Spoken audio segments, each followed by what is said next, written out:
కాబట్టి దయచేసి గమనించి చదవగలిగిన వాళ్ళు, తప్పులు లేకుండా తెలుగు చదవగలిగిన వాళ్ళు. Sister, I request you all, please and come and sit here, read the Bible. It is the word of God is moving among us, తల్లి. దేవుడు మన మధ్య సంచరిస్తున్నాడు. నేను మిమ్మల్ని ఏం చేయమని చెప్పట్లే, బైబిల్ చదవండి బిడ్డలారా అంటున్నా. నేనే చదువుతాను, చూడండి. ప్రకటన గ్రంథం 1వ అధ్యాయం 13వ వచనం నేను చదువుతున్నాను, గమనించండి. 13వ వచనం. నేను తిరుగగా నా వెనుక మాట్లాడుచున్న స్వరం ఏమిటని చూడ తిరిగి తిని, అప్పుడు 7 సువర్ణ దీపస్తంభములను, ఆ దీపస్తంభముల మధ్య మనుష్య కుమారుని పోలిన ఒకరిని చూచి తిని, మనుష్య కుమారుని పోలిన ఒకరిని చూచి తిని. దేవునికి స్తోత్రం కలుగునుగాక. అంటే ప్రకటన గ్రంథం 14వ అధ్యాయం 14వ వచనంలో కనబడినటువంటి మనుష్య కుమారుడు, ప్రకటన గ్రంథం 1వ అధ్యాయం 13వ వచనంలో కనబడినటువంటి మనుష్య కుమారుడు ఒక్కరే అనే స్పష్టత మనకు కలుగుతుంది. ఆమె చెప్పండి గట్టిగా, ఒక్కరే అని స్పష్టత కలుగుతుంది. గుడ్. 2, వాక్యము ఎప్పుడు ఒకటే ఆధారం చేసుకోకూడదు, ఆ వాక్యమునకు మరొక ఆధారము మనకు కనబడాలి. రండి ఇంకొక ఆధారాన్ని చూద్దాం, వాక్యం ఏం చెప్తుందో. యోహాను రాసినటువంటి సువార్త 5వ అధ్యాయం, ద జాన్ చాప్టర్ 5 verse 27. యోహాను రాసిన సువార్త 5వ అధ్యాయం 27వ వచనం. అమ్మా, మరియు ఆయన మనుష్య కుమారుడు కనుక తీర్పు తీర్చుటకు తండ్రి అధికారము అనుగ్రహించి ఉన్నాడు. కొట్టండి చప్పట్లు గట్టిగా, ఇంకా గట్టిగా. ఇప్పుడు యోహాను రాసిన సువార్త 5వ అధ్యాయం 27వ వచనంలో కనబడినటువంటి ఆ మనుష్య కుమారుడు, ప్రకటన గ్రంథం 1వ అధ్యాయం 13వ వచనంలో కనబడినటువంటి ఈ మనుష్య కుమారుడు, ప్రకటన గ్రంథం 14వ అధ్యాయం 14వ వచనంలో కనబడిన మనుష్య కుమారుడు ఒక్కరే అన్న స్పష్టత మనకు అర్థమైంది. ఆయన పేరే నజరేయుడైన యేసుక్రీస్తు ప్రభు. గట్టిగా చప్పట్లు కొట్టండి, ఇంకా గట్టిగా. దేవునికి స్తోత్రం కలుగునుగాక. ఈ రాత్రి మనిషి కుమారుడైనటువంటి యేసుక్రీస్తు ప్రభు ఈ భూలోకానికి ఆయన వచ్చాడు. ఆయన దైవ కుమారుడు, ఆయన సర్వ అధికారం కలిగిన దేవుడు. ఈ భూప్రపంచాన్నంతా కూడా కేవలం మాటతో కలుగు చేసిన దేవుడు. తండ్రి కుడిపార్శ్వం మీద ఆసీనుడై ఉన్నప్పుడు, తండ్రితో కూడా కలిసి పనిచేసినప్పుడు, తండ్రి చిత్తాన్ని తాను అప్పగించుకోక మునిపే, అనగా పర్వతాలు, ఆకాశ మహాకాశాలు కలుగు చేయక మునిపే, అనాది తన సంకల్పంలో జగత్తుకు పునాది వేయబడక మునిపే యేసుక్రీస్తు ప్రభువారు తండ్రితో కూడా శిల్పకారుడై ఉన్నాడని సామెతల గ్రంథం 8వ అధ్యాయం చెప్తుంది. ఆది కాండము ఆరంభంలోనే సాక్షాత్తు సృష్టి యావత్తులో యేసుక్రీస్తు ప్రభు ఏదైనా తోటలో తండ్రితో కూడా ఉన్నాడని చెప్తుంది. 2, నోవాహు కాలంలో జలప్రలయంలో కూడా తండ్రితో కూడా, అనగా నోవాహు కాలంలో కూడా తండ్రి చిత్తానికి లోబడిన నోవాహుతో కలిసి పనిచేయడానికి యేసుక్రీస్తు ప్రభు అక్కడ ప్రత్యక్షమయ్యాడని వాక్యం చెప్తుంది. ఆమెను చెప్పండి గట్టిగా. కొంతమందికి ఇప్పుడు మనసులో ఒక సందేహం వచ్చి ఉంటుంది, బ్రదర్ మణిబాబు గారు, నోవాహు కాలంలో నోవాహుతో కలిసి యేసు ప్రభు ఎప్పుడు పనిచేశాడు, ఎప్పుడు కనబడ్డాడు అనంటే, నోవాహు కాలంలో ఆ జలప్రలయం సమయంలో సాక్షాత్తు ఆ ఓడ యేసుక్రీస్తు ప్రభుకు సాదృశ్యమైనది. ఆ ఓడ 3 భాగాలు లేదా ఓడ 3 అంతస్తులు ఉన్నట్టే.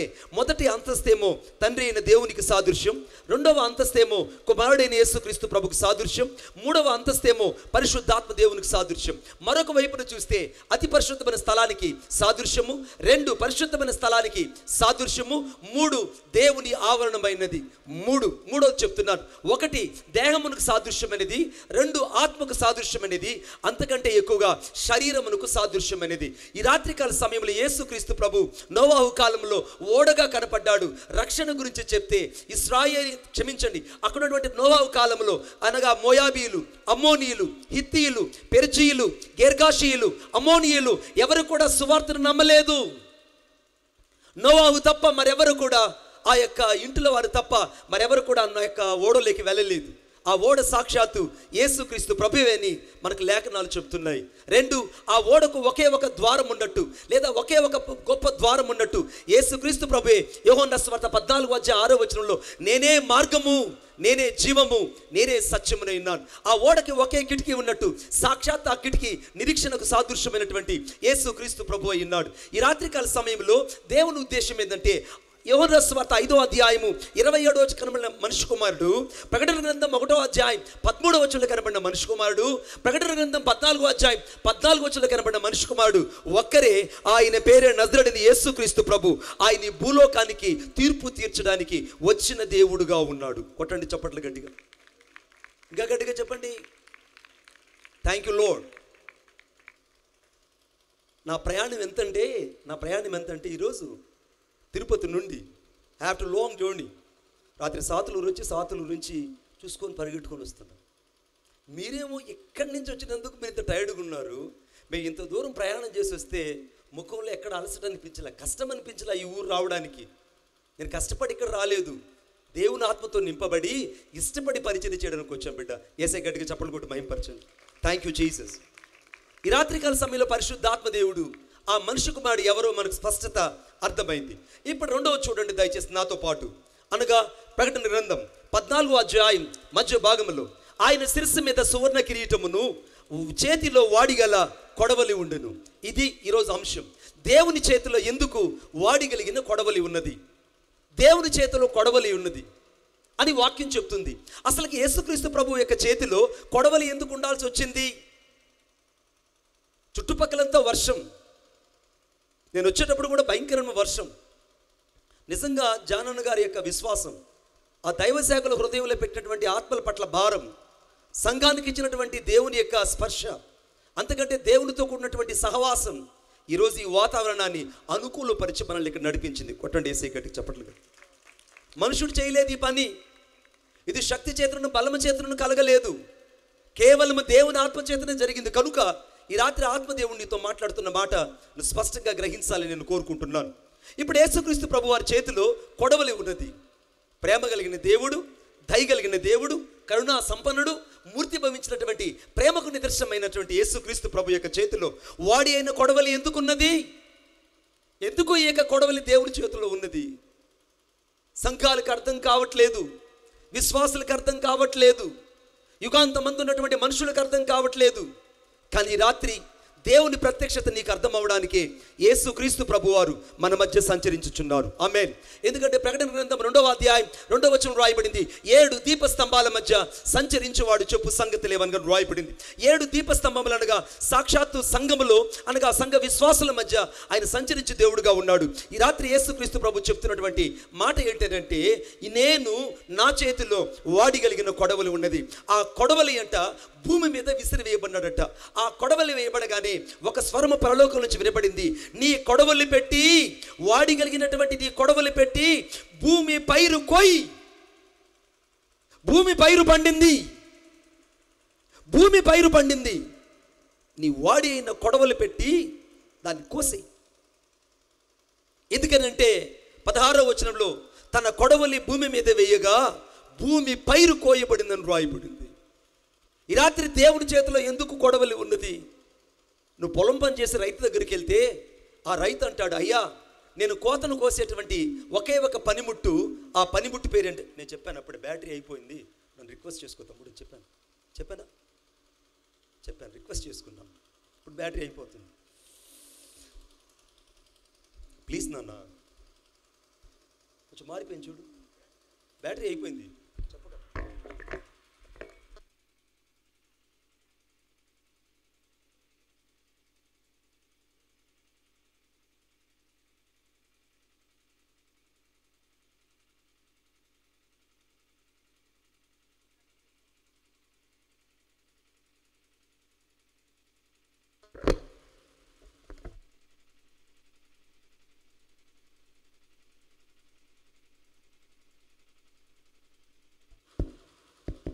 Thank you lord. బాగా గమనించండి, ఇక్కడ వాడి అయిన కొడవలట రైతు దగ్గరికి వెళ్తే రైతు మనల్ని చెప్తాడు. ఏదో కొంచెం మారింది చూడు నన్ను వాయిస్, ఏదో ప్లీజ్, ఏదో వాయిస్ మారింది ఒకసారి చూడు, ఎక్కువ మారిందా అంటే ఏంటో చూడు. జనరేటర్ ఏదైనా పవర్ ఏదైనా ప్రాబ్లమా చూడు నాన్న ఒకసారి. నువ్వు మాట్లాడు.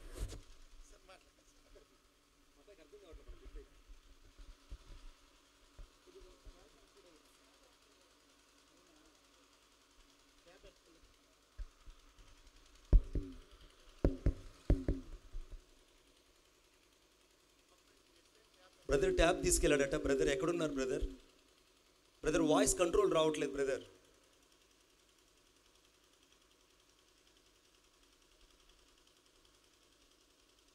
బ్రదర్ వాయిస్ కంట్రోల్ పోయింది బ్రదర్. ఇలా వస్తుంది, డౌన్ అయినట్టు వస్తుంది. చూడండి ఒకసారి. Thank you Jesus,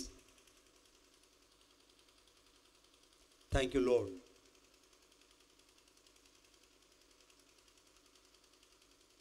what brother?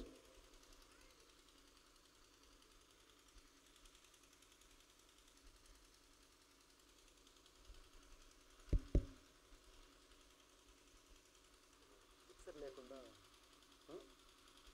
System మారింది, మిక్సర్ లేకుండా. Thank you Jesus, thank you Lord, thank you Jesus. మారిపోతుందన్న. Thank you Lord. గుడ్. ఇంకెక్కడ మార్చుకోండి. ఓకే, ఇప్పుడు బాగా గమనించండి. వాడి అయిన కొడవలి యేసుక్రీస్తు ప్రభువారి చేతిలో ఉన్నది. ఇప్పుడు ఆ కొడవలి భూమి మీద వేయబడింది. యోహాను కనబడినప్పుడే దాదాపు 2025 సంవత్సరాల క్రిందట ఈ దర్శనం యోహానికి పద్మాసు దీపంలో కనబడింది. అంటే నేటికి ఇప్పుడు 2025 సంవత్సరాల క్రిందట ఈ దర్శనము యోహానికి పద్మాసు దీపంలో కనబడినప్పుడు పరలోకమునకు ఆరోహణ అనగా ఆయన దర్శన రూపంలో చూస్తున్నటువంటి ఒక దివ్యమైనటువంటి దర్శనం ఇది. ఆ దర్శనములో ఏం జరుగుతున్నదనంటే కొడవలి భూమి మీద వేయబడిందట. అప్పుడే దేవుడు కొడవలి భూమి మీద వేసినట్టుగా 16వ వచనం చెప్తుంది. అంటే ఈ భూమి మీద దేవుని కొడవలి వేయబడి దాదాపు 2025 సంవత్సరాలు అయిందని విషయం గుర్తుంచుకోవాలి. నేను మరలా చెప్తున్నాను, 16వ వచనం ప్రకారంగా భూమి మీద దేవుని కొడవలి వేయబడినదనంటే సాక్షాత్ ఈ కొడవలి వేయబడి ఇప్పటికి దాదాపు 2025 సంవత్సరాలు అయిందని గుర్తుంచుకోవాలి. ఇప్పుడు ఆ కొడవలి ఎందుకు వేయబడినదంటే భూమి పైరు పండిందట. ఎంతగా పండిందంటే అంతగా పండింది. వాక్యం విత్తబడుతున్నారు, సువార్త చెప్తున్నారు, ప్రజలు రక్షించబడ్డం లేదు. అనేక మంది యేసుక్రీస్తు ప్రభు ఎదుగుకు రావడానికి జీవితాన్ని అప్పగించట్లేదు, ఇంకా సంపూర్ణంగా మారు మనసు పొందట్లేదు, పాపం మీద జయము కలగట్లేదు, పరిశుద్ధులు పరిపూర్ణంగా దేవుని చేతిలోకి రావట్లేదు.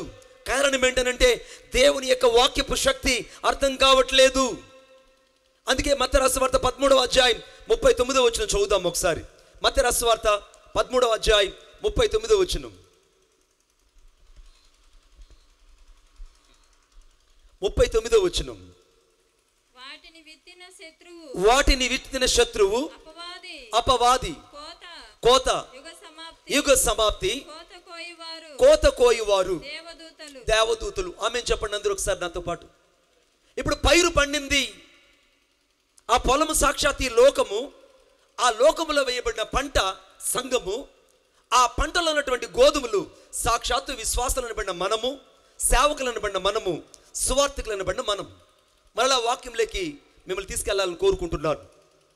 గమనించండి, ఆ పొలము లోకము, 2 ఆ పొలంలో ఉన్నటువంటి గోధుమలు సంఘములో ఉన్నటువంటి విశ్వాసులు, అంతకంటే ఎక్కువగా ఆ విశ్వాసులతో పాటు దేవుని యొక్క సమూహముతో ఏర్పాటు చేయబడిన పరిశుద్ధులు, విశ్వాసులు, సేవకులు, సువార్థికులు, కాపరులు అందరూ ఉన్నారు.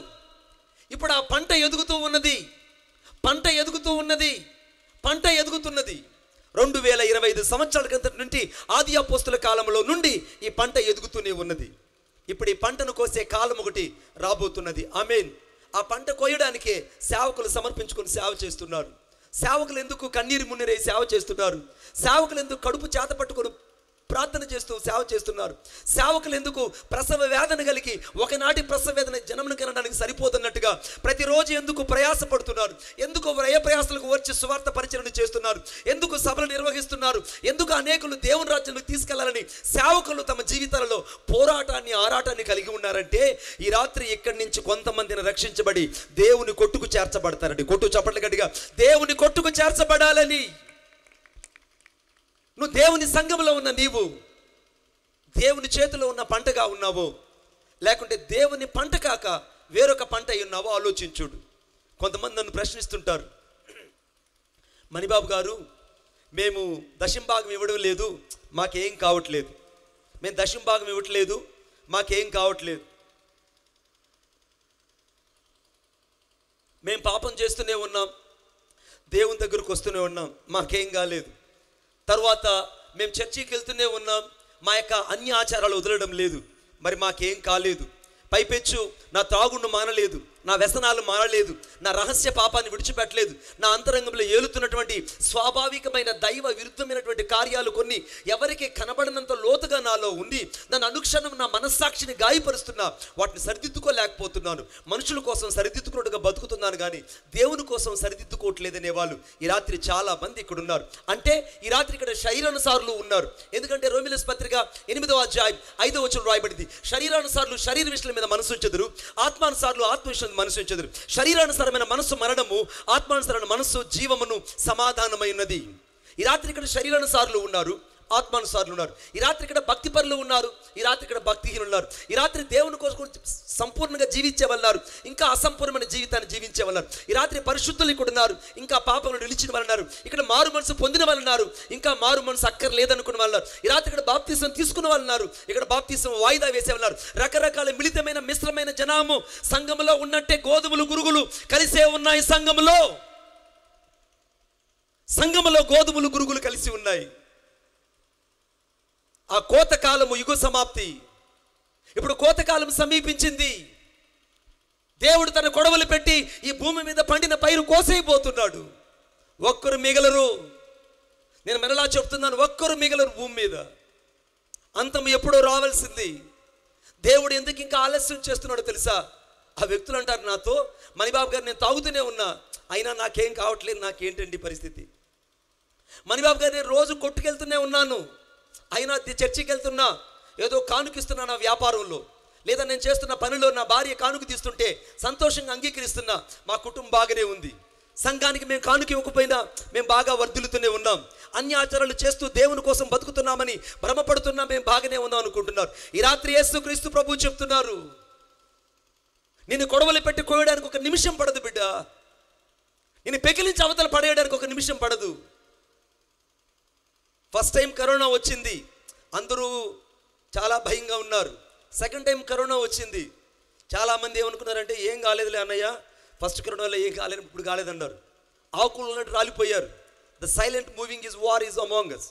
ఎంత భయంకరమైన మౌన యుద్ధం జరిగిందంటే సెకండ్ కరోనాలో అంత మౌన యుద్ధం జరిగింది. చాలామంది సేవకులు చనిపోయారు, పరిశుద్ధులు చనిపోయారు. నాకు తెలిసినటువంటి ఆత్మీయులు ఎంతోమంది మహిమలోకి వెళ్ళిపోయారు. కొంతమందికి ఒక ప్రశ్న మిగిలిపోతుంది, అన్నా ఇంతమంది సేవకులందరూ, ఇంతమంది విశ్వాసులందరూ కరోనాలో చనిపోయారు, మరి వీళ్ళంతా పాపం చేసాక చనిపోయారండి. ఆరి పిచ్చోడా, వాళ్ళ పాపం చేసి చనిపోలేదు బిడ్డ. వారు తమ పరిశుద్ధతను, దేవుడిచ్చిన సంకల్పాన్ని, దేవుని చిత్తాన్ని భూమి మీద పరిపూర్ణంగా చేసి వారు ముగించి వారు పరుగును తొడముట్టించి బహుమానము కొరకే వాళ్ళు పరిగెత్తుకొని వెళ్ళిపోయారు. కొట్టు చప్పట్లు గట్టిగా. వారు బహుమానం కొరకు వెళ్ళారు. ఇంకా నీవు నేను ఇప్పుడు ఈ కరోనాలో ఉన్నామంటే దాని అర్థం ఏంటంటే మనం తీసుకున్న మల్టీ ప్రికాషన్స్ కాదు, వేసుకున్న మల్టీ టాబ్లెట్స్ కాదు. ఐసీలో వెళ్ళినోడు కూడా మళ్ళీ బయట వచ్చాడు కిరణ్ గారు అని అంటే వాడు గొప్పతనం కాదది. ఇంకా దేవుడు తన కనికరమైన కృపను నీ జీవితంలో ఉంచి ఈ రాత్రి దేవుడు జ్ఞాపకం చేసుకున్నాడు కనుకనే నీకు నాకు ఇంకా జ్ఞాపకార్థ కూటం భూమి మీద పెట్టలేదు. ఏసై గట్టికి స్తోత్రం చెప్పండి, ఇంకా గట్టికి చెప్పండి. అయ్యి బాబాయ్ స్తోత్రం గట్టికి చెప్పండి. ఇంకా నీకు నాకు జ్ఞాపకార్థ కూటం పెట్టలేదనంటే ఆయన జ్ఞాపకాలలో నువ్వు ఉన్నావు.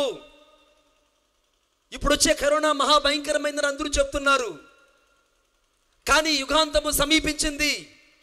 మరణము ఎలాగైనా వస్తుంది, కానీ సంఘానికి కోతకాలం సమీపించింది. ఇది చెప్పడానికే నేను వచ్చాను. ఈ రాత్రి ఏదో నేను దేవుడు దీవిస్తాడు, ఆశీర్వదిస్తాడు, విస్తరింపజేస్తాడు, అభివృద్ధి చేస్తాడని చెప్పేటువంటి మాటల కొరకు నేను ఇక్కడ పంపబడలేదు. The God has sent that one purpose to hear the Chinganjam. It is the marvelous thing that God is revealing all these things through the chapter of Revelation chapter 14. ఈ రాత్రి దేవుని ఉద్దేశం ఏంటో తెలుసా?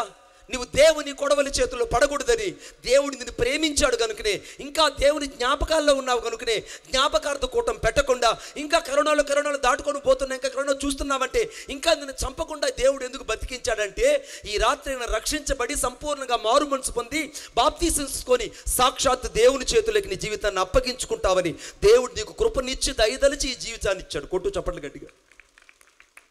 దేవుడు దయదలిచి కృపదలిచి ఈ జీవితాన్ని నీకు ఇచ్చాడు. ఈ జీవితం నీది కాదు, నాది కాదు, సర్వాధికారం కలిగినటువంటి యేసుక్రీస్తు ప్రభువుది. నిజంగా నీ జీవితంలో సర్వాధికారం యేసుక్రీస్తు ప్రభువుకు ఉందా? ఆలోచించుడు. నువ్వు నిజముగా గోధుమవైతే నిజముగా నువ్వు దేవుని యొక్క చేతిలో అనగా దేవుని కొట్టుకు వెళ్తావు, పరలోకానికి వెళ్తావు. నువ్వు కొట్టుకు అనగా ఆ గోధుమ కాకుండా సంఘములో ఉన్న గురువు అయితే నీ పరిస్థితి ఏంటి బిడ్డ? నేను గాయపరచాలని నా ఉద్దేశం కానే కాదు.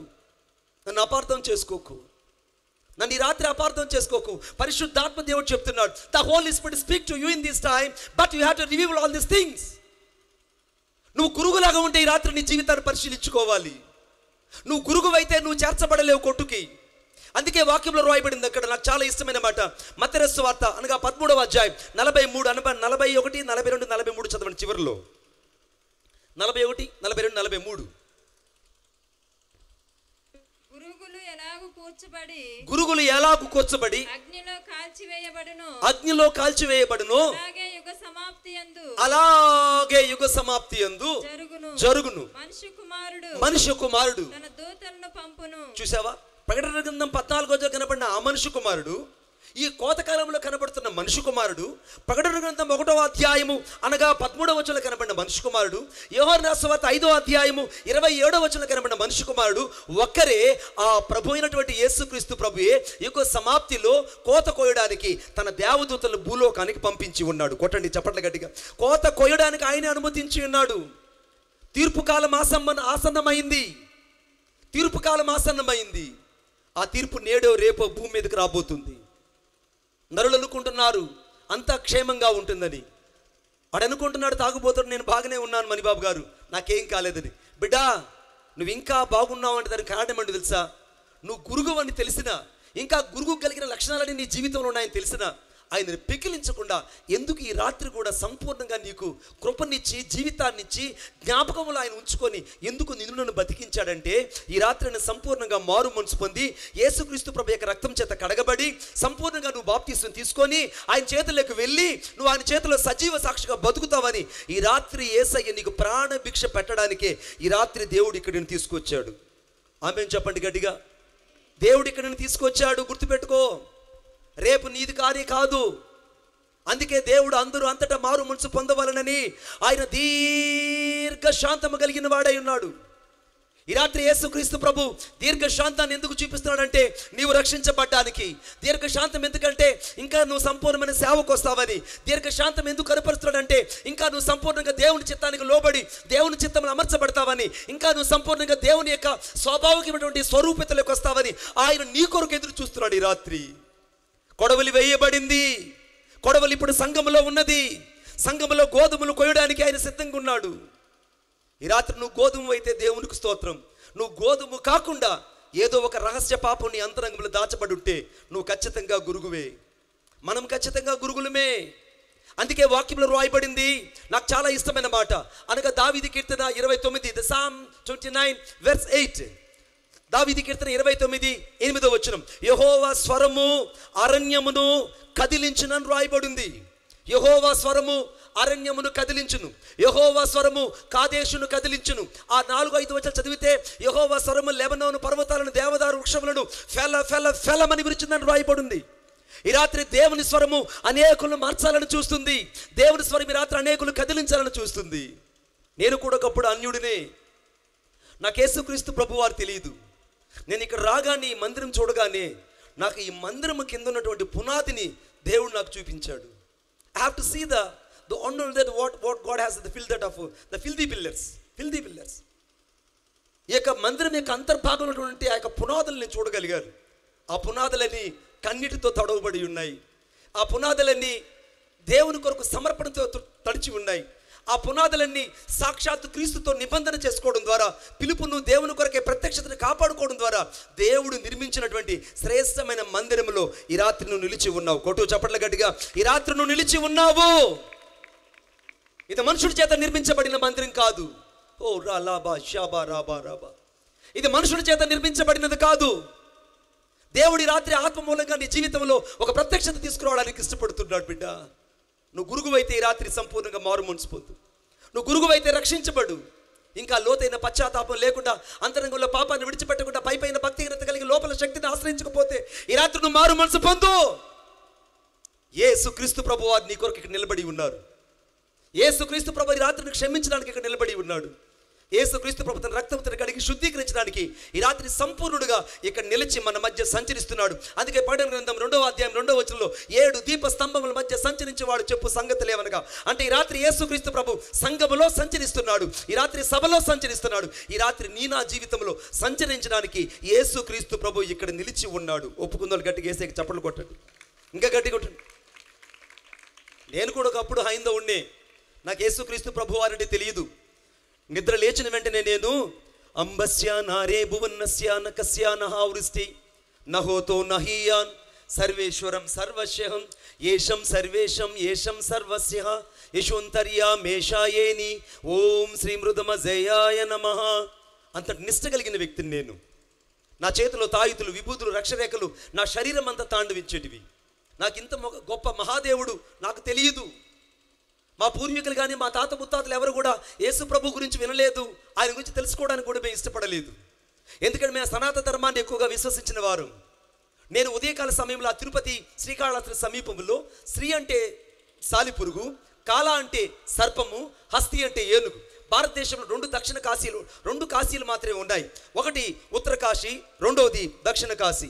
నేను దక్షిణ కాశీలో జన్మించానని ఎంతగానో అతిశయపడేవాడిని, దక్షిణ కాశీలో జన్మించానని ఎంతగానో సంతోషపడిపోయేవాడిని. శ్రీ అంటే సాలిపురుగు, కాల అంటే సర్పము, హస్తి అంటే ఏనుగు. అంతటి నిష్ఠకరించినటువంటి ఆ యొక్క వ్యక్తుల మధ్యలో ఉన్నాననుకున్నాను. నేను బహిరాగులను, పున్నగులను, సాధువులను, యక్షవులను, అంతకంటే నేను ఆ యొక్క అఘోరీలను ఎక్కువగా నేను చూశాను. వారు మా ప్రాంతంలో ఎక్కువగా ఉంటారు, వారికి అది నివాస స్థానం. దక్షిణ కాశీలో ఎలాగైతే ఉంటారో ఉత్తర కాశీలో కూడా అలాగనే ఉంటారు. వారి మధ్యలో నిలబడి నేను అనేక సార్లు వారి జపాలను, వారి యొక్క యాగాలన్నీ కూడా నేను కళ్ళారా చూశాను. వైరాగ్యం ఎక్కువ, వారితో కలిసి నడవడం ప్రారంభించాను. ఎటు చూసిన రుద్రాక్ష మాలలు, ఎటు చూసిన తాయితులు, ఎటు చూసిన విభూతులు, ఎటు చూసిన రక్షరేఖల్ని నా శరీరం తాండవించేటివి. అరుణోదయాన 4 గంటలకు లేచి ఆ స్వర్ణముఖి నది పక్కనే ఆ యొక్క మొరలోతు నీళ్ళల్లో నేను నిలబడి ఈ శ్లోకాన్ని చెప్పుకునేవాడిని. అంబస్య నారే భువన్నస్య నకస్య నహావృష్టి నహోతో నహీయాన్ సర్వేశ్వరం సర్వస్యహం ఏషం సర్వేషం ఏషం సర్వస్య యశోంతర్యా మేషాయేని ఓం శ్రీ మృదమజయాయ నమః. ఎంతటి నిష్ట కలిగిన వ్యక్తిని. నా జీవితంలో సమాధానం లేదు, నెమ్మది లేదు, సంతోషం లేదు. ఏదో ఒక వెలితి కనబడేది, ఏదో ఒక మార్గాన్ని చేరాలని సత్యాన్వేషణ తిరిగేవాడిని. కానీ ఆ మార్గం నాకు కానొచ్చేది కాదు. ఒకవేళ ఆ మార్గం గురించి తెలుసుకోవాలన్నా మనుషుల యొక్క పారంపర్య పితృ ఆచారాలను బట్టి వాటి వైపు నేను చెవియొగ్గేవాడిని కాదు. అంతటి పరిస్థితుల్లో, అంతటి అగాధ నిరాధాకరమైన పరిస్థితుల్లో ఉన్నప్పుడు ఇప్పుడు మీరు చూస్తున్నట్టు కాదు, పక్షవాతం వచ్చి కాలు చేయి పడిపోయింది. పక్షవాతం వచ్చి కాలు చేపడిపోయి రకరకాల క్షుద్రశక్తులు, రకరకాల మాంత్రిక శక్తులు, రకరకాల శాతాను శక్తులని నా శరీరాన్ని పట్టి పీడించడం వల్ల నేను పక్షవాతపు రోగనై ఇలాగ నడుచుకుంటూ తిరిగాను. నన్ను చూసిన వాళ్ళందరూ పక్షవాతపు రోగి అన్నారు, నన్ను చూసిన వాళ్ళందరూ అవిటివాడన్నారు, నన్ను చూసిన వాళ్ళందరూ కురుయిపన్నారు, నన్ను చూసిన వాళ్ళందరూ అవిటివాడని నన్ను హేళన చేశారు. నాకున్నంత నత్తి చుట్టుపక్కల ఎవరికి లేదు. ఆ పక్షవాతం వల్ల నాకు జ్ఞాపక శక్తి సన్నగిల్లిపోయింది, కాలు చే చచ్చిపడిపోయింది. నా జీవితం మతి చెల్లించిపోయి పిచ్చివాడినై ఎటుపడితట నడుచుకుంటూ వెళ్ళిపోయేవాడిని. ఎంత దూరం పడితే అంత దూరం నడుచుకుంటూ వెళ్ళిపోయేవాడిని.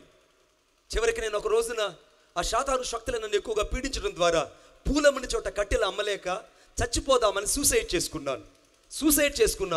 ఆ సూసైడ్ యొక్క ప్రభావం వల్ల నేను హాస్పిటల్లో మరణకరమైన పట్టి పరిస్థితులను పడవేశారు. అది కూడా పోస్ట్ మార్టం రూమ్ పక్కన పడవేశారు. ఆ పోస్ట్ మార్టం రూమ్ పక్కన పడవేసిన నన్ను డాక్టర్లు చెప్పిన మాట ఏంటంటే, ఈ కుర్రోడు బతకడు, ఇక చనిపోతాడు. ఎందుకంటే ఆ విష ప్రభావం శరీరం అంతా వెళ్ళిపోయింది, కాబట్టి ఇతను బ్రతకడానికి ఏమాత్రం కూడా ఛాన్సెస్ లేవని చెప్పారండి. నేను ఆ సమయంలో మరణ పడకలో ఉన్నాను. 3 రోజులు కోమాలో ఉన్నాను. సరిగ్గా 3వ రోజున 3వ తేదీ 5వ నెల 1997 అలా చెప్తున్నాను. 3వ తేదీ 5వ నెల 1997 శనివారం రోజున 2 వ్యక్తులు నా ఎద్దుకు వచ్చి ఒక సువార్త కరపత్రిక తీసుకొచ్చారు. మీరు సిద్ధంగా ఉండాలన్నా? ఒక సువార్త కరపత్రిక తీసుకొచ్చారు. వాళ్ళు తీసుకొచ్చి, బాబు ఈ సువార్త తీసుకో, ఇది యేసుక్రీస్తు ప్రభు గురించి, దయచేసి ఈ సువార్త పత్రిక తీసుకోనంటే నన్ను ఎవరో తట్టి లేపుతున్నారు, బలవంతంగా తట్టి లేపుతున్నారు. నేను తట్టి లేస్తుంటే నేను శక్తినంతా కూడగట్టుకొని నా కళ్ళు బలవంతంగా తెరిచి చూస్తే 2 వ్యక్తులు నా ముందు నిలబడి ఉన్నారు. హల్లెలూయా చెప్పండి గట్టిగా, హల్లెలూయా. 2 వ్యక్తులు నా ముందు నిలబడి ఉన్నారు. వాళ్ళు నాతో చెప్తున్నారు, బాబు ఈ కరపత్రిక తీసుకో, ఈ కరపత్రిక నీ జీవితాన్ని మారుస్తుందని చెప్పారు. నేను అన్నాను, మా వాళ్ళు ఇంతమంది ఉన్నారు, మీకు అర్థమై ఉంటుంది. ఇంతమంది ఉన్నారు, కోట్ల మంది ఉన్నారు, 3 కోట్ల మంది మా వాళ్ళు ఉన్నారు కాబట్టి నాకు అవసరం లేదు అన్నాను. లేదు, యేసుక్రీస్తు ప్రభువు నందు విశ్వాసం ఉంచినట్లయితే నువ్వు రక్షించబడతావు. యేసుక్రీస్తు ప్రభు నిజమైన దేవుడు. ఈ యొక్క సువార్త కరపత్రిక తీసుకొని చెప్పారు. చాలా అయిష్టంగా నేను ఆ సువార్త కరపత్రిక తీసుకొని నా తలగడ దగ్గర నా గుడ్డల మూట కింద పెట్టుకున్నాను. ఆ రాత్రి వాళ్ళు ఏదో కొన్ని మాటలు చెప్పారు, వెళ్ళిపోయారు. నాకేమీ అర్థం కాలేదు. కానీ మధ్యరాత్రిలో మరలా నన్ను సాతానుడు ప్రేరేపిస్తున్నాడు. ఎంతగా ప్రేరేపిస్తున్నాడంటే, నువ్వు త్వరగా చనిపో, నువ్వు చనిపోవడం నేను చూడాలని మళ్ళా సాతానుడు నా ముందు చేరి మాట్లాడడం ప్రారంభిస్తున్నాడు. ఇక నేను ఏం చేయాలో అర్థం కాక నా తలగడ దగ్గర గుడ్డల మూటను తీసుకొని సాక్షాత్తు నా ముఖం మీద గట్టిగా అదుముకునేశాను. ఎప్పుడైతే ఆ యొక్క ముఖం మీద ఆ యొక్క గుడ్డను నేను గట్టిగా అదుముకునేశానో, ఇక కొద్దిసేపటికి నా ప్రాణం నాలో నుంచి వెడలిపోతుంది. నీటి మీద బుడగ ఏ రీతిగా అయితే చితికిపోతుందో ఆ రీతిగా నా జీవితం కొద్దిసేపట్లో ఆరిపోయే పరిస్థితికి ఏర్పడింది. గాలిలో పత్తి దూది ఎలాగ వెళ్ళిపోతుందో అలాగ నా ప్రాణం గాలిలో వెళ్ళిపోతుంది, తేలిపోతుంది. ఇక కొద్దిసేపట్లో నేను ప్రాణం అరచేతుల్లో పెట్టుకొని ఇక ఆ గుడ్డను గట్టిగా అదుము పెట్టుకొని చనిపోవడానికి సిద్ధమైపోయి ఉన్నాను. ఇక కొద్ది సెకండ్ నేను చనిపోతున్నాను. ఈ కొద్ది సెకండ్లో నా ప్రాణం నాలోంచి వెళ్ళిపోయే పరిస్థితి ఏర్పడింది. ఆ రోజులు 60 క్యాన్ల బల్బులు ఉండేటివి హాస్పిటల్లో, 60 క్యాన్ల బల్బులు, 10 రూపాయల బల్బులు. ఆ 10 రూపాయల బల్బు వైపు చూస్తూ ఉన్నాను. ఆ బల్బు వైపు చూస్తూ నా ప్రాణం పోతూ ఉన్నట్టుగుండి తెగని కత్తిపీట మీద మాంసాన్ని కోస్తే ఏ రీతికైతే రక్తము జల్లని ప్రవహిస్తుందో అంతటి పచ్చి గాయపడిన హస్తము ఆ చేతన స్థితిలో పడి ఉన్న నా ఎద్దుకు వచ్చి నన్ను నిలువెల్లా ముట్టి స్వస్థపరచగా నేను లేచి నిలబడ్డాను. నన్ను ముట్టింది నజరేయుడైన యేసుక్రీస్తు ప్రభు. ఆ రాత్రి నన్ను తాకింది నజరేయుడైన యేసుక్రీస్తు ప్రభు. ఆ రాత్రి నన్ను దర్శించింది నజరేయుడైన యేసుక్రీస్తు ప్రభు. ఈ రాత్రి ఇంకా దేవుడు నీకు కనికరం చూపించి ఇంకా నేను జ్ఞాపకం చేసుకున్నాడంటే ఈ రాత్రి నీకు రక్షణ ఇవ్వడానికి బిడ్డ. నా జీవితాన్ని దేవుడు కాపాడాడు, నన్ను రక్షించుకున్నాడు. 3వ తేదీ 5వ నెల 1997 శనివారం రోజున యేసుక్రీస్తు ప్రభు నాకు స్వస్థతనిచ్చాడు. నేను బాప్తిసం పొంది రక్షించబడి మారు మనసు పొందాను. నా జీవితాన్ని దేవుని చేతికి అప్పగించాడు. నా పక్షవాతం బాగయింది. నన్ను దేవుడు అనేకుల కొరకు ఒక సాక్షిగా ఉంచాడు. కొన్ని లక్షల మందికి సువార్త చెప్పడానికి నా యేసయ్యను మోసుకుంటూ నేను ఈ రాత్రి ఇక్కడికి వచ్చాను. నా యేసును కనపరచడానికి వచ్చాను బిడ్డ. నువ్వు అనుకున్నట్టు I'm not the time passing the pastor. నేను యాత్రికుడిగా ఇక్కడ రాలేదు. నాకు జానయ్య గారు నాకు ఫోన్ చేసినప్పుడు నేను అన్నాను, అన్నా మీరు ఏమీ దిగులు పడకండి, దేవుడు మన మధ్య అద్భుతాలు జరిగిస్తాడు. కొట్టు చప్పట్లు గట్టిగా. అద్భుతాలు జరిగిస్తాడు. మన మీటింగ్స్ దేవుడు మహిమకరంగా జరిగిస్తాడు. ఒకవేళ చీరాలకు దగ్గరగా సముద్రమే ఉన్నా, అక్కడే కెరటాలు పైకి లేచిన, తుఫాను తరంగాలను అనపగలిగిన దేవుడు దావీదు కీర్తన 128 అనగా 107, 13, 14 వచనాలు చెప్పబడినట్టు ఆయన వారి కట్ల తెంచి వేసే మరణాంధకాలను చీకట్ల నుండి బయటకు రప్పించిన దేవుడు మన దేవుడు.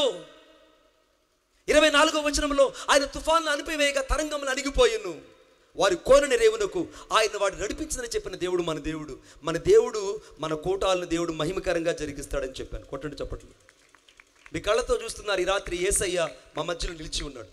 చెప్పా కదా, కడ వరకు వర్షమే. కిరణ్ అన్న గారు నాకు ఫోన్ చేసినప్పుడు కూడా వర్షమే. I did not say that one word from my mouth, అన్న ఈజ్ రైన్ ఈజ్ కమింగ్.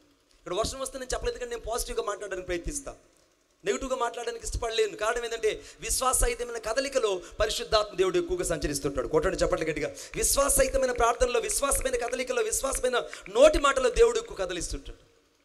ఈ రాత్రి నువ్వు అన్యుడివైనా, ఇంకా విగ్రహారాధికుడివైనా, ఇంకా యేసుని ఎరగని వ్యక్తివైనా, చాలామంది అరుగుల మీద కూర్చొని ఉన్నారు, కొంతమంది చెప్టాల మీద కూర్చొని ఉన్నారు, కొంతమంది ఇళ్ల వాకిల దగ్గరకు నిలబడి ఉన్నారు, కొంతమంది కరెంట్ లేదు కదా వెళ్తే మనకేమవుతుంది డినామినేషన్ భేదాపురం కదని వారి ఇళ్ల వాకిల ముందు కూర్చొని ఉన్నారు. బిడ్డ నువ్వు అరుగుల మీద కూర్చొని ఉన్నావు, బైక్ స్టాండ్ వేసి వాక్యం వింటున్నావు, నువ్వు ఎక్కడ నిలబడి వాక్యం వింటున్నావు. ఈ రాత్రి నేను ప్రకటిస్తున్న యేసుక్రీస్తు ప్రభువే రక్షకుడై ఉన్నాడు. యేసుక్రీస్తు ప్రభువే రక్షకుడు. యేసుక్రీస్తు ప్రభువే దేవాది దేవుడు. యేసుక్రీస్తు ప్రభువే సర్వలోకమునకు సృష్టికర్త. ఆయన కార్చిన రక్తము ద్వారా మాత్రమే పాపమునకు క్షమాపణ కలుగుతుంది. ఆ క్షమాపణ దయచేయడానికే ఈ బేతేలు మందిరము ద్వారా దేవుడి సభల్లో నుంచి నీతో మాట్లాడుతున్నాడు. కొట్టు చప్పట్ల గట్టిగా. యేసు నీతో మాట్లాడుతున్నాడు. ఇవ్వగలవా నీ హృదయాన్ని? నువ్వు గురుగువైతే ఈ రాత్రి పశ్చాత్తాపడు. నువ్వు ఇంకా గురుగులాగా ఉంటే సంపూర్ణంగా మారు మనసు పొంది ఆ యొక్క దేవుని చేతులేకరా. ఆ దేవుని కొడవలు నీ మీద పడితే ఆ గురుగులను ఆయన కోసి అగ్నిలో ఆయన వేసినట్టుగా వాక్యంలో చెప్పబడింది. 43 వచ్చిన చివరి భాగంలో అగ్నిలో వేశారట ఆ యొక్క గురుగులను తీసుకెళ్ళి. ఆరని అగ్నితో వాటిని కాల్చివేస్తాను రాయబడింది. ఈ రాత్రి ఆరని అగ్నిలోకి నువ్వు వెళ్ళడానికి కాదు ఇక్కడికి వచ్చింది, నువ్వు ఆరని అగ్నిలో కాలిపోవడానికి కాదు. అందుకే యెషయా గ్రంథం 5వ అధ్యాయం 14వ వచనం రాయబడింది. యెషయా చాప్టర్ 5 verse 14. యెషయా గ్రంథం 5వ అధ్యాయం 14వ వచనం. అందుచేతనే పాతాళం అపరిమితంగా నోరు తెరిచిపెట్టుకుని ఉంది, అందులో గనులు, సామాన్యులు, ఘోష చేయువారు, హర్షించువారు అందులో పడిపోదురని రాయబడింది. ఈ రాత్రి దేవుడు నిన్ను అగ్నిగుండంలో పాలు చేయడానికి కాదు ఇక్కడికి వచ్చింది. ఈ రాత్రి నిన్ను చంపడానికి కాదు ఇక్కడికి వచ్చింది. ఈ రాత్రి నిన్ను గురుగులాగా ఉంచడానికి కాదు దేవుడు వచ్చింది. ఈ రాత్రి మారు మనసు లేని వారికి దేవుడుగా కనపరచడానికి, ఈ రాత్రి నిన్ను గురువుగా చేసి ఆయన తిరిగి మరలా ఆ గురుగు జీవితాన్ని మార్చి గోధుమగా మార్చి ఆయన పంటలో చేర్చుకోవడానికి, సంఘములో చేర్చుకోవడానికి యేసు ఇక్కడ నిలిచి నిన్ను హెచ్చరించి మరి దీవించబోతున్నాడు. కొట్టు చప్పట్లు గట్టిగా, ఇంకా గట్టిగా హల్లెలూయా చెప్పండి, చెప్పండి గట్టిగా హల్లెలూయా. ఇంకొకసారి గుడ్. నా గుండెల్లో నీవే. ఈ పాటల పుస్తకం మీ ఎద్దుకు వస్తుంది. ఈ పాటల పుస్తకం కావాలని తీసుకోండి. ఈ పాటల పుస్తకం 17వ పాట నేను పాడుతున్నా. 17వ పాట. నా గుండెల్లో నీవే, నా గుండె గుడిలో నీవే, నా తోడువు నీవే, నా నీడవు నీవే. బ్యాటరీ లేదన్నా, ఎందుకు అడిగిస్తారన్నా? Praise the Lord. Hallelujah, hallelujah, hallelujah.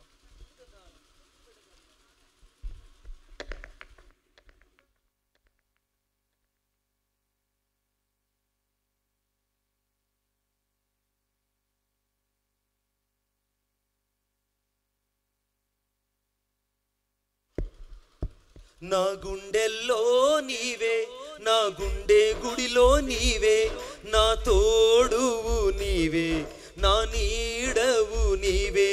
నా గుండెల్లో నీవే, నా గుండె చప్పుడు నీవే, నా ప్రాణము నీవే, నా జీవము నీవే. యేసయ్యా, నా యేసయ్యా, యేసయ్యా, నా యేసయ్యా, యేసయ్యా, నా యేసయ్యా, యేసయ్యా, నా యేసయ్యా. నా గుండెల్లో నీవే, నా గుండె గుడిలో నీవే, నా తోడువు నీవే, నా నీడవు నీవే. చప్పట్లు కొడదాం.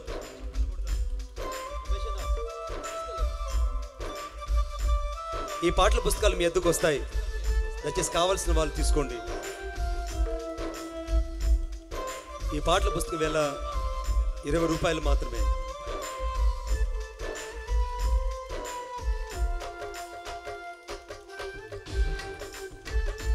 థ్యాంక్ యూ లో. కొంచెం ఎక్కువ పెట్టమ్మన్నమ్మా. క్యాబ్ ఎక్కడుంది? ఒంటరిగా ఉన్న నన్ను గమనించి నా దరికొచ్చావు నా యేసయ్యా.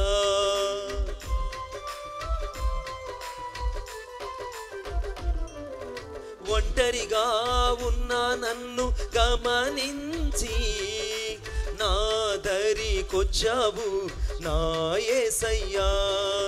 కష్టాలన్నీ చూశావు, కన్నీరంతా తుడిచావు, కష్టాలన్నీ చూశావు, కన్నీరంతా తుడిచావు.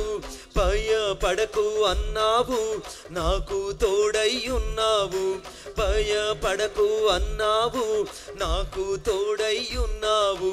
యేసయ్యా, నా యేసయ్యా, యేసయ్యా, నా యేసయ్యా, యేసయ్యా, నా యేసయ్యా, యేసయ్యా, నా యేసయ్యా. నా గుండెల్లో నీవే, నా గుండె గుడిలో నీవే, నా తోడువు నీవే, నా నీడవు నీవే. నా గుండెల్లో నీవే, నా గుండె చప్పుడు నీవే, నా ప్రాణము నీవే, నా జీవము నీవే. హల్లెలూయా. Thank you Lord. ఇప్పుడు ఆ గురుగులన్నీ కూడా మారు మనసు పొంది దేవుని యొక్క కొట్టుకు చేర్చబడాలని దేవుని ఉద్దేశం కాదు. నువ్వు గోధుమగా ఉండాలని దేవుడు కోరుకుంటున్నాడు. అందుకే నువ్వు గోధుమ అయితే శ్రేష్టంగా ఆ కొడవలి చేతిలో పడవు. ఆ వాడైన కొడవలి నిన్ను కోసిన తరువాత ఆయన తీసుకెళ్ళి తన కొట్టులో చేరుస్తాడు. మీకు అద్భుతం మాట చెప్తాను నేను, చూడండి నాతో పాటు. మత్తయి సువార్త 3వ అధ్యాయం 12వ వచనం. మత్తయి సువార్త 3వ అధ్యాయం 12వ వచనం. 3వ అధ్యాయం 12వ వచనం. ఆయన చేట ఆయన చేతిలో ఉన్నది, ఆయన తన కళ్ళెమును బాగుగా శుభ్రం చేసి ఉన్నాడు. చాలు బిడ్డ. ఇప్పుడు దేవుని చేట దేవుని చేతిలో ఉంది. ఇప్పుడు నేను మిమ్మల్ని కళ్ళెములోకి తీసుకెళ్తున్నాను. అంటే జాన్ గారు ఏం చేశారంటే సంఘంలో ఉన్న గోధుమలన్నిటిని కూడా దేవుడు కోసి ఆ గోధుమలను కూడా కళ్ళెములోకి తీసుకొచ్చాడు. కళ్ళెము అంటే సాక్షాత్తు దేవుని యొక్క న్యాయ తీర్పు. కళ్ళెము అనే మాటకు అనగా దేవుని యొక్క న్యాయ తీర్పు. ఆ దేవుని యొక్క న్యాయ తీర్పులకి అనగా క్రీస్తు న్యాయపీఠం ఎదుట ప్రతి ఒక్కరు నిలబడాల్సిందే. అందుకే రహస్యంగా చేసినవైనను బహిరంగంగా చేసినవైనను ప్రతివాడు తన పాపమును ఆ దినాన ఒప్పుకోకుండా తప్పించుకోవడానికి వీలే లేని సమయం క్రీస్తు న్యాయపీఠం. ఇప్పుడు క్రీస్తుని యొక్క న్యాయపీఠం దగ్గరికి వచ్చినటువంటి వాళ్ళందరూ కూడా చాట ఆయన చేతిలో ఉన్నది. ఆయన ఆ యొక్క గింజలన్నిటిని లేదా గోధుమలన్నిటిని తూర్పుర పడుతున్నాడు. ఎంతగా తూర్పుర పడుతున్నాడంటే ఆ యొక్క చాటలో ఏ యొక్క గోధుమలైతే ఉన్నాయో, ఏవైతే విశ్వాసాలను పడ్డాయో అవన్నీ తూర్పుర పడుతుంటే కొన్ని తరకలన్నీ గాలికి ఎగిరి పడిపోతున్నాయి. జాన్ గారు తరకలే అంటారా అనే? తరకలంటే తరకలు అని అంటే గింజల్ని కొంచెం తక్కువ గింజలు అంటారుగా, పొట్టు. దాన్ని ఇంకొక మాట అంటారా? మా రాయలసీమలో తరకలు అంటారు. తరకలంటే గాలికి రేపబడేటువంటి పొట్టు. అంటే అవి గింజల్లాగా ఉంటాయి కానీ గింజలు కాదు, గోధుమల్లాగా ఉంటాయని గోధుమలు కాదు, విశ్వాసంలాగా ఉంటారు కానీ దేవుని చాట దేవుని తీర్పులేక రాగానే వారి విశ్వాసులు కాదు. అక్కడ రకరకాల వ్యక్తులు అయి ఉంటారు వాళ్ళు. అర్థమవుతుందని చెప్తుంది. ఇప్పుడు దేవుని చేట ఆయన చేతిలో ఉంది. నిన్ను దేవుడు తూర్పార పట్టినప్పుడు ఆ యొక్క వట్టి గింజలది లేదా ఆ యొక్క గాలికి రేపబడిన పొట్టంతా కూడా అవతలికి పడిపోయినట్టే ఉంటుంది. నువ్వు పొట్టువో లేకుంటే నీటి కాలంలో ఎవరబడిన నాటబడిన చెట్టువో ఆలోచించి చూడాలి. నేను ముగింపులోకి వస్తున్నాను. ఇప్పుడు ఆ కళ్ళెము బాగా దేవుడు శుభ్రం చేసి ఆరని అగ్నితో ఆ పొట్టును కాల్చివేస్తాడు. కొట్టండి చప్పట్లు గట్టిగా. ఆరని అగ్నితో దేవుడు కాల్చేస్తాడు. మణిబాబు గారు ఆరని అగ్నితో పొట్టు కాల్చేస్తే ఇక మిగిలే గింజల పరిస్థితి ఏంటంటే, మా హెబ్రీయుల రాసిన పత్రిక 12వ అధ్యాయం చివరి వచనం రాయబడింది, ఆయన దహించు అగ్ని అయి ఉన్నాడు గనుక మనం ప్రీతికరమైన సేవ చేయదుమని రాయబడింది. నా దేవుడు ఎవరంటే దహించు అగ్ని అయి ఉన్నాడు. దహించు అగ్ని అయిన దేవుడు నిన్ను నీ రాత్రి పరిశుద్ధపరచడానికి, పరిపూర్ణుడిగా చేయడానికి, నీతిమంతుడిగా చేయడానికి యేసుక్రీస్తు ప్రభు యొక్క రక్తము ఇక నిలిచి ఉన్నది. ఆమేన్ చెప్పండి గట్టిగా. అందుకే చెప్పండి, గట్టిగా చెప్పండి. వాని పని అగ్ని పరీక్షించినట్టే ప్రతి వాని యొక్క పని కూడా అగ్ని పరీక్షించబడుతుంది. సేవకులంగా నేనెంత పరిచర్య చేసినా, జాన్ గారు ఎంత పరిచర్య చేసినా, కిరణ్ గారు, సేవకులు, విశ్వాసులు ఎంత పరిచర్య చేసినా వాని పనిని ఆ దినాన అగ్ని పరీక్షిస్తుంది. అంటే అగ్ని పరీక్షించడమే కాదు, పరిశోధించి అనగా పరీక్షించి నీకు దేవుని సన్నిధిలో గొప్ప జీవితాన్ని లేదా జీవితాన్ని ఇవ్వడం ప్రారంభిస్తుంది. నీ యొక్క పని లేదా నీ పరిచర్య అగ్ని చేత పరీక్షించబడినప్పుడు అది కొయ్యి చేత కట్టబడిందైతే దగదగ మండిపోతుంది. గట్టి చేత కట్టబడింది అనుకోండి, అది బగ మాడి బసి అయిపోతుంది. ఒకవేళ వెలగలరాల చేత కట్టబడింది అనుకోండి, అది అలాగ శుద్ధీకరించబడుతుంది. ఒకవేళ బంగారు చేత కట్టబడిన పరిచర్య నీది నాదైతే అది అగ్ని పరీక్షకి నిలబరచబడి అలాగ శుద్ధ సువర్ణంగా మార్చబడి దేవుని సన్నిధికి చేర్చబడుతుంది. కొట్టు చప్పట్లు గట్టిగా. నీవు నేను శుద్ధ సువర్ణమైనటువంటి అగ్నికి పరిశోధించబడిన బంగారుగా ఉండాలని దేవుడు కోరుకుంటున్నాడు.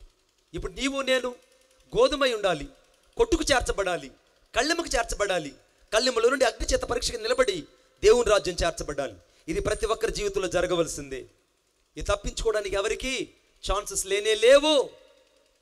ఈవెన్ దో మీ ఆల్సో, నేను కూడా.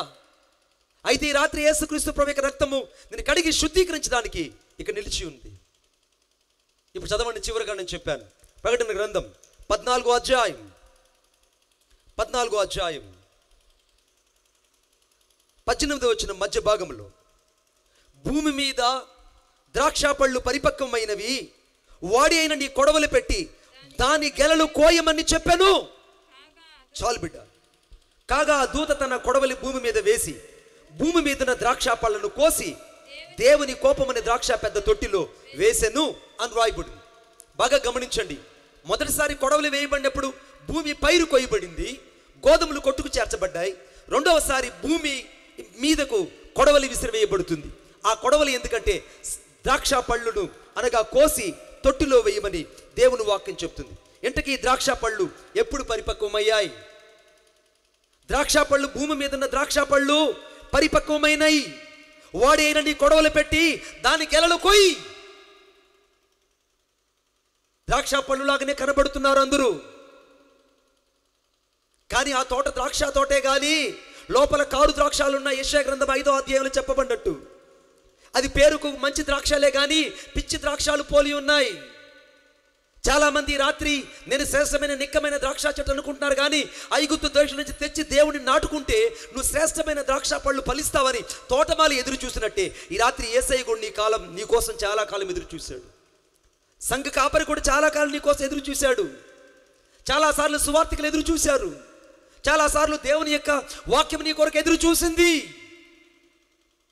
కానీ నువ్వు పరిపక్వం అయిపోయిన ద్రాక్ష పళ్ళుగా మిగిలిపోయావు.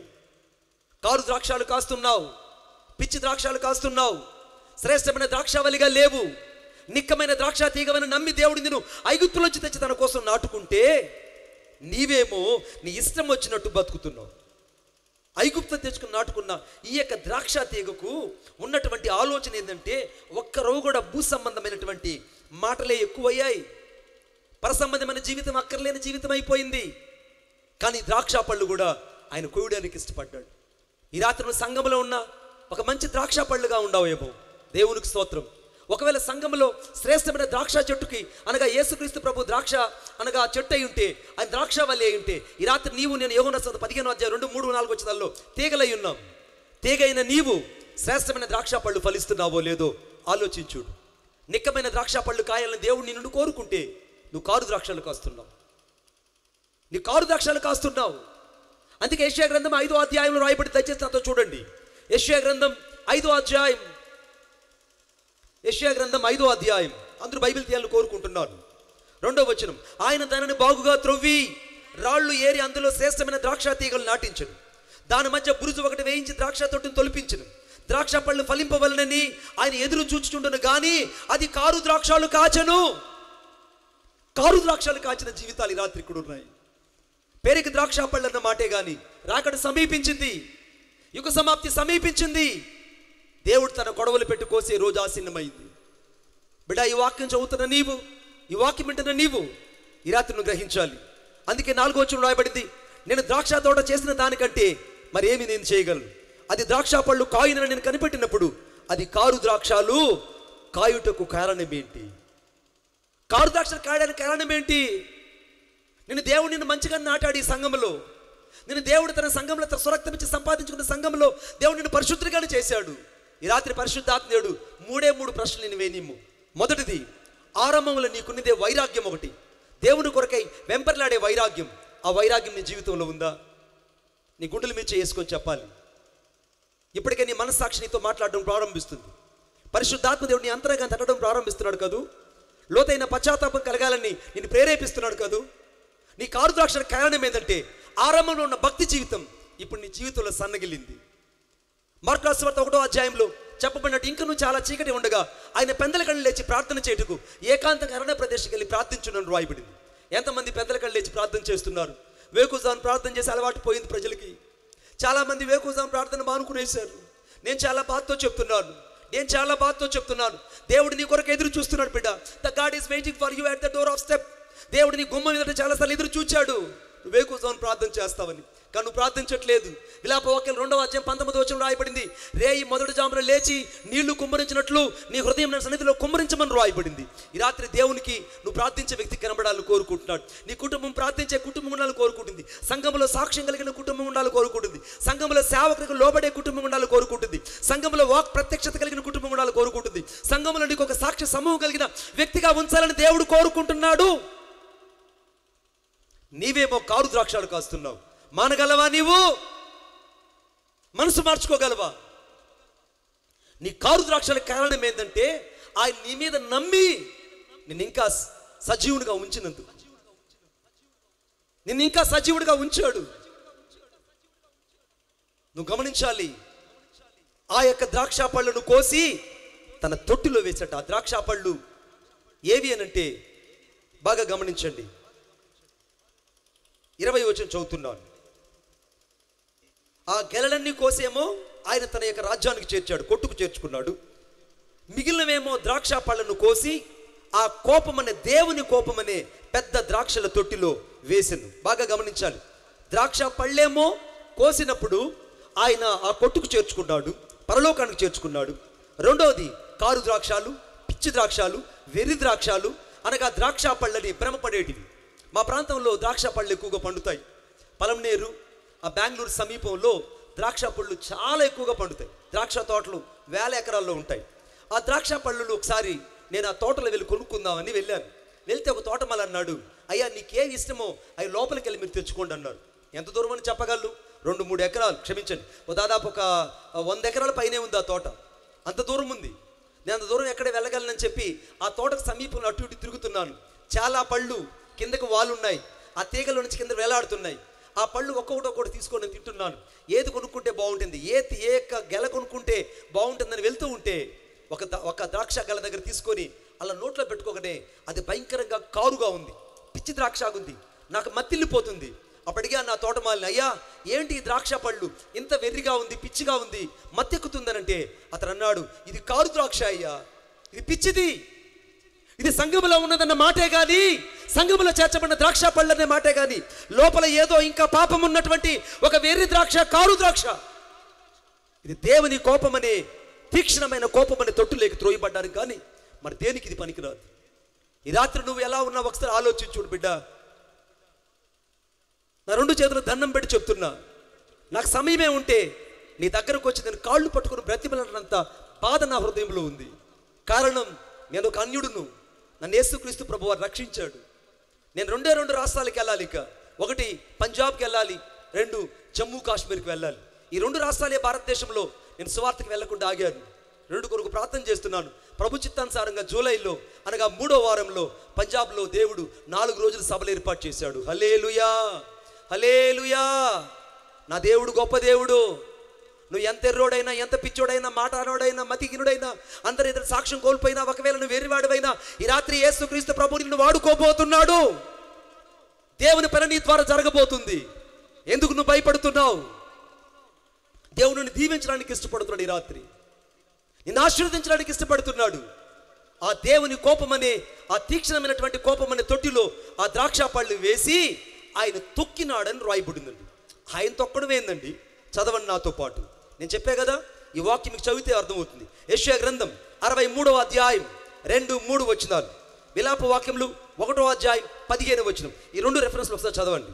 యెషయా గ్రంథం 63 2వ వచనం. యెషయా గ్రంథం 63 2వ వచనం, 2వ వచనం, 3వ వచనం. నీ వస్త్రము ఎర్రగా ఉన్నదేమి, నీ బట్టలు ద్రాక్ష గానుగును త్రొక్కుచుండు వాని బట్టల వలె ఉన్నవేమి, ద్రాక్ష గానుగును తొక్కుచున్న బట్టల వలె ఉన్నవేమి, ఒంటరిగా ద్రాక్ష గానుగను త్రొక్కితివి, ఒంటరిగా నేను ద్రాక్ష గానుగును తొక్కితిని, జనములలో ఎవడు కూడా నాతో కూడా ఉండలేదు, కోపగించుకొని వారిని త్రొక్కాను నేను. చాలు బిడ్డ. ఈ రాత్రి దేవుని కోపమనే తీక్షణమైన ద్రాక్ష తొట్టిలో నిన్ను వేసి యేసుక్రీస్తు ప్రభువారు తీర్పు దినము తొక్కముందే ఈ రాత్రి నువ్వు మారు మనసు పొందితే నువ్వు శ్రేష్టమైన ద్రాక్షావళిగా నువ్వు దేవుని రాజ్యానికి చేర్చబడతావు. ఇప్పుడు ఆ ద్రాక్ష తొట్టిలో ఆయన తొక్కుతుంటే ఆ యవ్వనుల యొక్క రక్తము, యవ్వనస్తుల యొక్క రక్తము, అన్యుల యొక్క రక్తము, నాస్తికుల యొక్క రక్తము ఆ యొక్క ద్రాక్ష పళ్ళు తొక్కుతుంటే ఆ రక్తము ఎగజిమ్మి ఆయన వస్త్రాల మీద పడిందట. అప్పుడు యెషయా గ్రంథం 63వ అధ్యాయంలో అంటున్నాడు, నీవు ఎవరు అనంటే నేను ద్రాక్ష ఆ యొక్క గానుగును నేను ఒక్కరినే తొక్కా, నాతో పాటు ఏ జనాలు లేరు. యేసుక్రీస్తు ప్రభువు యొక్క తీర్పు తీర్చే దేవుడు, ఆయన ఒక్కడే దేవాది దేవుడు, ఆయన ఒక్కడే భూలోకాన్ని ఏలే దేవుడు. సకల రాజ్యములు ఆయన ఎదుట మౌనంగా ఉండి ఆయన సన్నిధిలో ఉన్న మహిమను చూడడానికి ఈ భూమి యావత్తు, సృష్టి యావత్తు విమోచన దినం కొరకు ప్రసవ వేదన పడుతుంది. కొట్టు చప్పట్ల గట్టిగా, ప్రసవ వేదన పడుచున్నది. విలాప వాక్యం 1వ అధ్యాయం 15వ వచనం. విలాప వాక్యం 1వ అధ్యాయం 15వ వచనం. 15వ వచనం. విలాప వాక్యం 1వ అధ్యాయం 15వ వచనం.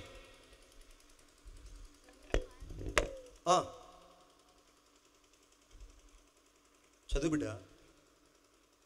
విలాప వాక్యములు 1వ అధ్యాయం 15వ వచనం. మళ్ళీ బ్యాటరీ అయిపోయింది, వాయిస్ మారిపోయింది. నా వల్ల కాదన్నా. అన్న ఏదన్నా చేసుకున్నా.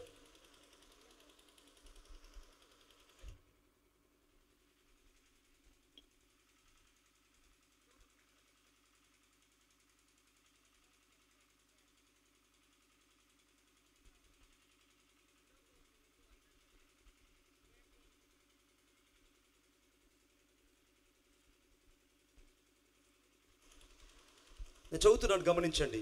విలాప వాక్యములు 1వ అధ్యాయం 15వ వచనం. నేను చూచుండగా ప్రభువు నా బలాఢ్యులందరినీ కొట్టివేసిన. 681వ పేజీ, 1వ అధ్యాయం. నా యవనస్తులను అణగద్రొక్కవలనని ఆయన నా మీద నియామక కూటములను చాటించెను. యెహోవా కన్యకైన యూదా కుమారుని ద్రాక్ష గానుగులో వేసి. ఆమేన్ చెప్పండి గట్టిగా. యెహోవా కన్యక, సాక్షాత్తు ఈ కన్యక ఎవరో కాదు, సంఘమనే ఈ కన్యకను ఆయన మారు మనసు పొందలేనటువంటి ఈ పిచ్చి ద్రాక్షాలను, కారు ద్రాక్షాలను గానుగులో వేసి త్రొక్కి ఉన్నాడని విలాప వాక్యములు 1:15లో చెప్పబడింది. ఈ రాత్రి యేసుక్రీస్తు ప్రభు నేను రక్షించడానికి వచ్చాడు. నేను తొక్కడానికో, నేను గురుగులాగా అగ్నిలో కాల్చడానికి కాదు. నేను గానుగులో వేసి తొక్కి నీ రక్తం ఎదజమ్మడానికి కాదు. ఈ రాత్రి యేసు ప్రభు ఇక్కడికి వచ్చింది. ఆయన ఇంకైనా మారు మనసు పొందుతావని, ఇంకైనా పశ్చాత్తాపడుతావని, ప్రభువుకు నీ హృదయాన్ని ఇస్తావని ఈ రాత్రి దేవుడిని కొరకై ఎదురు చూస్తున్నాడు. ఎప్పుడు చివరిగా చదవండి ప్రకటన గ్రంథం 14వ అధ్యాయం 20వ వచనం. ఆ ద్రాక్ష తొట్టి పట్టణపు వెలుపట త్రొక్కబడిను. 100 కోసల దూరము గుర్రముల కళ్ళెం మట్టుకు ద్రాక్షల తొట్టిలో నుండి రక్తము ప్రవహించను. కొట్టండి చప్పట్లు గట్టిగా. ద్రాక్ష తొట్టిలో నుండి రక్తము ప్రవహించను. తొక్కిందేమో ద్రాక్ష పళ్ళు. ద్రాక్ష పళ్ళు తొక్కితే ద్రాక్షల రసం కారాలు కానీ రక్తం కారడం ఏంటి బిడ్డ? ఆ ద్రాక్ష పళ్ళు మనుషులకు సాదృశ్యము. రక్షణ లేని వారికి, అన్యులకు, నాస్తికులకు, విగ్రహారాధికులకు, ఇంకా మారు మనసు పొందలేని వారికి సాదృశ్యమైంది. వారు ఆ గానుగులతో, ఆ గానుగు తొట్టులో, ద్రాక్ష తొట్టిలో పట్టణపు వెలుపట తొక్కబడినప్పుడు దాదాపు 100 కోసల దూరము గుర్రముల కళ్ళెం మట్టుకు ఆ ద్రాక్షల తొట్టిల నుండి రక్తము ప్రవహించిందట. 100 కోసులు అనే మాటకు అర్థమైందంటే 200 మైళ్ళు. నాతో పాటు చెప్పండి, చేతులు రండి అందరూ. అమ్మా ఇది పార్టీ గుర్తు కాదు తల్లే, నేను పార్టీ కాదు. 200 కోసులు అంటే దాదాపు 100 కోసుల దూరం అని మన బైబిల్లో రాయబడింది. కానీ ఇంగ్లీష్ బైబిల్లో 200 మైళ్ళు అని రాయబడింది. 200 మైళ్ళు గుర్రముల కళ్ళెం మట్టుకు అని రాయబడింది. గుర్రముల కళ్ళెం అంటే ఒక గుర్రానికి కళ్ళెం ఎంత ఎత్తు ఉంటుందంటే 4 అడుగులు ఎత్తు ఉంటుంది. లేదా మన భారతదేశంలో అయితే 3.5 అడుగు ఉంటుంది. అదే ఐగుప్తు దేశంలో ఉన్న గుర్రాలు అయితే 4.5 అడుగులు పైనే ఉంటాయి. కానీ 4 అడుగులు లెక్క తీసుకుందాం. 4 అడుగుల చొప్పున 200 మైళ్ళు ఏకదాటిగా యవనస్తుల రక్తము ఈ భూమి మీద పరిగెడుతుంది. రక్షణ లేని వారు, మారు మనసు పొందని వారు, పాపక్షమాపణ పొందని వారు, ఈ సువార్త అక్కర్లేదనుకున్న వారి రక్తము 200 మైళ్ళలో 4 అడుగులు ఎత్తు చొప్పున దాదాపు ఇక్కడి నుంచి విశాఖపట్నంత దూరం ఏకదాటిగా పారుతుంది. కొట్టు చప్పట్లు గట్టిగా. ఏకదాటిగా పారుతుంది. ఈ శిక్ష నుంచి నేను తప్పించాలంటే ఏకైక మార్గం యేసుక్రీస్తు ప్రభు. ఈ గుర్రముల కళ్ళెం మట్ట వరకు రక్తము పారుతుంటే ఏరులై ప్రజలందరూ భయపడిపోయారు. అయ్యా సత్య సువార్తను మేము నమ్మలేదయ్యా. ఆ రోజు నువ్వు ఖచ్చితంగా చిన్నగంజాముకు వచ్చి యేసుక్రీస్తు ప్రభు గురించి ఎలుగెత్తి ప్రకటించినప్పుడు మేము రక్షణ సువార్తను తిరస్కరించామయ్యా, మమ్మల్ని క్షమించు అని చెప్పినా లాభం లేదు బిడ్డ. నువ్వు గానుగులు తొట్టులో వేసి తొక్కబడ్డానుకో, లేకంటే గురుగుగా ఉన్న నీవు అగ్నిలో కాల్చవేయబడ్డానుకో, ఈ రాత్రి ఇక్కడ రాలేదు. నువ్వు శ్రేష్టమైన గోధుమగా మార్చబడి దేవుని కొట్టుకు చేర్చబడ్డానికి ఇక్కడ రప్పించబడ్డావు. కొట్టు చప్పట్ల గట్టిగా. దేవుని కొట్టులో ఉండడానికి వచ్చావు. అంతకంటే ఎక్కువగా శ్రేష్టమైన ద్రాక్ష పళ్ళుగా నువ్వు ఆయన యొక్క సంఘంలోనికి, ఆయన ప్రత్యక్షత వెళ్ళడానికి రాత్రి ఇక్కడికి వచ్చావు. సిద్ధపడగలవా? మారు మనసు పొందగలవా? ఇంక నీ జీవితాన్ని సంపూర్తిగా యేసయ్యకి ఇవ్వగలవా? అందరూ లేచి నిలబడదాం. అందరూ లేచి నిలబడదాం. అందరూ ఒకసారి థ్యాంక్ యూ లార్డ్. ప్రతి ఒక్కరు లేచి నిలబడాలని కోరుకుంటున్నాను. ప్రభువా, ఈ రాత్రి దేవుడు నిన్ను స్పష్టంగా దర్శించాడు. హో లియాంద రీనామా షాబా రబా రబా రికారాదాలాబా దో రియాంద హతబా రిబాలాలా షరాబా రబా రిబాలి కారాదాలాబా. ఈ రాత్రి పరిశుద్ధాత్మ దేవుని యొక్క ముఖ్య ఉద్దేశం ఏంటో తెలుసా? నీవు రక్షించబడాలని, నువ్వు మారు మనసు పొందాలని, ఇంకా పాప క్షమాపణ పొంది క్రీస్తుకి నీ జీవితాన్ని అప్పగించుకోవాలని. యేసయ్యకి నీ హృదయం ఇవ్వగలవా? ఇంకా కఠినపరుచుకుంటున్నావేమో ఆలోచించు బిడ్డ. దేవుని జ్ఞాపకాలను, నాకు కొంచెం వాల్యూమ్ పెట్టు, దేవుని జ్ఞాపకాలను కనుక దేవుని ప్రేమిస్తున్నాను. నాతో పాటు ప్రార్థన చెప్పండి. యేసయ్యా, నీ రక్తం చేత నన్ను కడిగి పరిశుద్ధపరచండి. నా హృదయంలోనికి మిమ్ములను నా రక్షకుడుగా స్వీకరిస్తున్నాను. యేసుక్రీస్తు నామములో ప్రార్థన చేసి వేడుకొనుచున్నాను తండ్రి, ఆమేన్. నేను ఈ సమయాన్ని దైవజనులకు అప్పగిస్తున్నాను. అందరు కూర్చున్నామండి.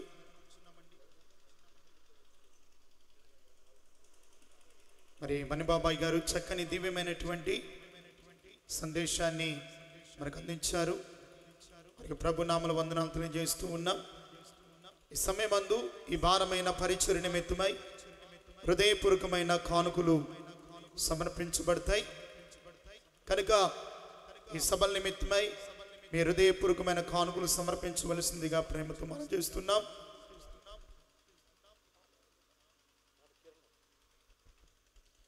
కానుకలు సమర్పిస్తుండగా సంఘ సహోదరుడు కిరణ్ వచ్చి ఒక ప్రత్యేకమైన పాట పాడి ప్రభు నామమును ఘనపరుస్తారు. యవన బిడ్డలు మీ మధ్యలోనికి వస్తారు. కానుకలు సమర్పించవలసిందిగా ప్రేమతో మనం చేస్తున్నాం.